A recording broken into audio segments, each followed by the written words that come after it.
പ്രണയത്തിലാവുക എന്നാൽ ഒരു തരം മരണമാണ്. നമ്മൾ നമ്മളെ തന്നെ പുതുക്കി പണിയലാണ്. 30 കത്തുകളിലൂടെ 150-ൽ പരം പേജുകളിലായി വായനക്കാരനോട് കഥ പറയുന്നൊരു നോവൽ. മുഹമ്മദ് അബ്ബാസ് എഴുതിയ അനസ് അഹമ്മദിൻ്റെ കുംഭസാരം.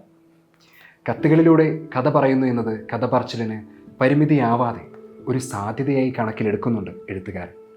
കഥ നടക്കുന്ന പരിസരം, കഥാപാത്രങ്ങളുടെ ചിന്തയിലും സ്വഭാവത്തിലും വരുന്ന മാറ്റങ്ങൾ, ഭൂതകാലത്തിൻ്റെ വിവരണം എല്ലാം ഈ കത്തുകളിലൂടെ വായനക്കാരനിലേക്ക് എത്തിക്കുന്നു.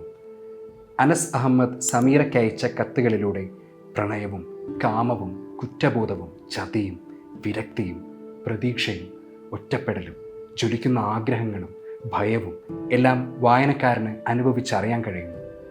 ലോകത്ത് മറ്റാരോടും തുറന്നു പറയാൻ കഴിയാത്ത രഹസ്യങ്ങളും കുറ്റസമ്മതങ്ങളും കത്തുകളിലൂടെ ഒരു കുംഭസാരം പോലെ വായനക്കാരനിലേക്ക് ഒഴുകിയെത്തുന്നു.